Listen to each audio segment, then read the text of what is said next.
the past year, I think it's just in the past year, we've seen, another sort of big, industry event, a glut in supply of everything from grains to meat, all meat. Sometimes meat farmers are really, really good at producing. So does this oversupply, this excess supply, does it make it easier or harder to meet the the demand of consumers for a certain kind of meat? Oh, I don't think it makes it harder for the consumers. The consumers are facing a tremendous buying opportunity because you're able to choose from a variety of healthy, safe proteins at a very affordable price. But what we really need is to make sure that we can continue to move our excess protein supplies overseas. And so trade is extremely important to agriculture.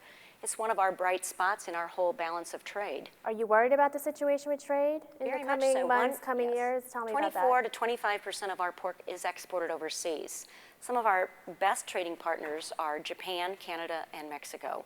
We want to make sure we have the systems and the agreements in place so we can continue to have those trade agreements and have those sales overseas, because otherwise there's that much more pork that we have to consume here in the U.S.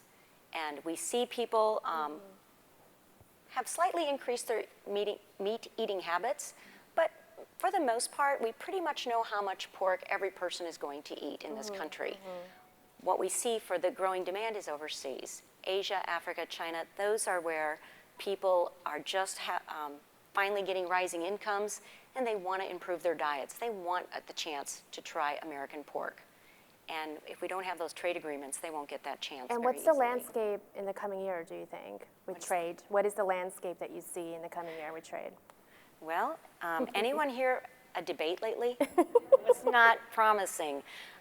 Darcy Vetter's doing a fabulous job trying to help people understand why trade is important and why we need these trade agreements. But she has got a Herculean task in front of her. There's a lot of us in the farm community that are trying to communicate that same message, but it's become a political football, unfortunately.